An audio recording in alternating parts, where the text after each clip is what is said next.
A powerful king desired for his son to Um rule over poderoso one rei of his kingdoms. desejava que seu filho governasse um de seus reinos. O príncipe tinha que aprender e crescer em sabedoria para se tornar rei. Certo dia, o rei se encontrou com o príncipe e compartilhou seu plano. Eles decidiram que o príncipe iria para outra cidade e ganharia experiência. Ele enfrentaria desafios, mas também desfrutaria de muitas coisas boas naquele lugar. Então o rei o enviou para a cidade, onde se esperava que o príncipe provasse sua fidelidade ao rei e demonstrasse que estava apto a receber os privilégios e responsabilidades que o rei havia reservado para ele. Ao príncipe era concedida a liberdade de escolher se receberia ou não esses privilégios e responsabilidades, dependendo de seus desejos e de sua fidelidade. Tenho certeza de que vocês querem saber o que aconteceu com o príncipe. Ele voltou para herdar o reino? Queridos irmãos e irmãs, cada um de nós é um príncipe ou uma princesa. Fomos enviados à mortalidade por um Pai Celestial amoroso, a fim de desfrutarmos da bênção de um corpo que se tornaria imortal por meio da expiação e ressurreição de Jesus Cristo. É esperado que nos preparemos para voltar à presença de Deus, provando que faremos tudo o que o Senhor nosso Deus nos ordenar. Para nos ajudar, o Salvador veio para nos redimir e mostrar o caminho de volta a Deus. Os filhos de Deus são convidados a chegar-se ao Salvador e ser aperfeiçoados nele. Nas Escrituras, encontramos o convite, repetido mais de 90 vezes, para nos achegarmos ao Senhor. E mais da metade deles são convites pessoais do próprio Senhor. Aceitar o convite do Salvador significa participar de suas ordenanças e cumprir os convênios feitos com ele. Jesus Cristo é o caminho, a verdade e a vida. E ele convida todos a virem a ele e a participarem de sua bondade, e não repudia quem quer que o procure. Nosso aprendizado e ensino do Evangelho fortalecem nossa conversão ao Pai Celestial e a Jesus Cristo, e ajudam a nos tornar mais semelhantes a Ele. Mesmo que nem todas as coisas tenham sido reveladas a respeito do tempo exato e da maneira pela qual essas bênçãos da exaltação serão concedidas, temos, no entanto, certeza delas. Alma, o sumo sacerdote, ensinando na terra de Zaraenla, mencionou um convite profundo feito por Jesus Cristo. Eis que ele envia um convite a todos os homens, pois os braços de misericórdia lhes estão estendidos. E ele diz: arrependei-vos e receber-vos-ei. Sim, diz ele, vinde a mim e participareis do fruto da árvore da vida. O próprio Salvador nos convida a nos achegar a ele e a tomar sobre nós o seu jugo, para que tenhamos descanso neste mundo turbulento. Achegamo-nos a Cristo exercendo fé nele, arrependendo-nos diariamente, fazendo convênios com Deus à medida que recebemos as ordenanças de salvação e exaltação, e perseverando até o fim, ao cumprirmos esses convênios. O caminho para a perfeição é o caminho do convênio, e Cristo está no centro de todas as ordenanças e convênios. O rei Benjamim ensinou que, por causa dos convênios que fazemos, tornamo-nos filhos e filhas de Cristo, que nos gerou espiritualmente, e sob esse nome somos libertados, pois não há qualquer outro nome pelo qual seja concedida a salvação. Somos salvos ao perseverarmos até o fim, seguindo o exemplo do Filho do Deus vivo. Nefe nos aconselhou que simplesmente entrar no caminho estreito e apertado não é tudo. Devemos prosseguir com firmeza em Cristo, tendo um perfeito esplendor de esperança e amor a Deus e a todos os homens. A doutrina de Cristo nos ajuda a encontrar o caminho do convênio e a permanecer nele. E o Evangelho está organizado de modo que as bênçãos prometidas pelo Senhor sejam recebidas por meio de ordenanças e convênios sagrados. O profeta de Deus, o presidente Russell M. Nelson, advertiu-nos em sua transmissão de janeiro de 2018. Continue no caminho do convênio.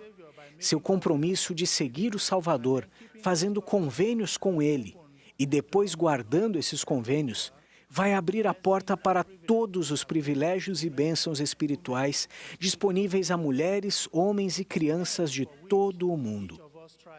O fim que cada um de nós almeja é ser investido com poder em uma casa do Senhor, selados como famílias, fiéis aos convênios feitos no templo, que nos qualificam para o maior dom de Deus, que é a vida eterna. Deus não vai abandonar seu relacionamento com cada fiel cumpridor de convênios, ou reter suas bênçãos prometidas de vida eterna a eles. E à medida que honramos os convênios sagrados, nós nos achegamos ao Salvador. O elder David A. Bednar nos ensinou ontem que os convênios e as ordenanças do Evangelho operam em nossa vida como uma bússola para nos dar nosso ponto cardeal com o propósito de nos achegarmos a Cristo e nos tornarmos mais semelhantes a Ele. Os convênios mostram o caminho de volta a Deus. As ordenanças do batismo e do recebimento do dom do Espírito Santo, a ordenação ao sacerdócio e o sacramento, nos conduzem ao templo do Senhor para participarmos de suas ordenanças de exaltação. Gostaria de mencionar duas coisas que o Salvador enfatizou para nos ajudar a guardar fielmente os convênios. Primeiro, o Espírito Santo pode nos ensinar, lembrar-nos dos ensinamentos do Salvador e ficar conosco para sempre. Ele pode ser nosso companheiro constante para nos guiar no caminho do convênio. O presidente Russell M. Nelson ensinou: nos dias que estão por vir, não será possível sobreviver espiritualmente sem a orientação, a direção, o consolo e a influência constantes do Espírito Santo. Segundo, o Salvador instituiu a ordenança do sacramento para nos lembrarmos sempre dele e termos seu Espírito conosco. O batismo abre a porta para a vida eterna. E o sacramento nos ajuda a prosseguir com firmeza ao longo do caminho do convênio. O ato de tomarmos o sacramento é um testemunho ao Pai de que nos lembramos sempre de seu Filho. E ao nos lembrarmos sempre dele e guardarmos seus mandamentos, teremos seu Espírito conosco. Junto a essa promessa, o Senhor renova a prometida remissão dos pecados, se nos arrependermos humildemente deles. Ao permanecermos fiéis aos nossos convênios, devemos nos esforçar para termos sempre o Espírito, a fim de nos prepararmos para tomar o sacramento dignamente e participarmos regularmente do sacramento, a fim de termos sempre o Espírito conosco. Quando nossa filha estava com 5 anos, ela tinha um mini carro elétrico infantil e amava dirigi-lo pela casa. Certa noite, ela me procurou e disse: "Papai, meu carro não anda mais. Podemos pegar a gasolina do seu carro para colocar no meu e ele voltar a andar? Talvez ele também precise de gasolina para andar." Observei que a bateria estava fraca e disse que conseguiríamos fazer o carro andar em 1 hora. With so much excitement, she said, "Yes." Ela disse: "Sim, vamos levá-lo ao posto de gasolina." Apenas conectei a bateria a uma tomada elétrica e depois de 1 hora, ela estava dirigindo o carro com a bateria recarregada. Ela então aprendeu que é importante sempre recarregar a bateria numa tomada elétrica. Assim como nossa filha aprendeu a ligação entre a bateria e a energia elétrica para dirigir o carro de brinquedo, nós também aprendemos a ligação entre Jesus Cristo, o sacramento e o Espírito. Precisamos do Espírito para nos ajudar a navegar na mortalidade, ao guardarmos fielmente os convênios, e do sacramento para energizar nossa espiritualidade.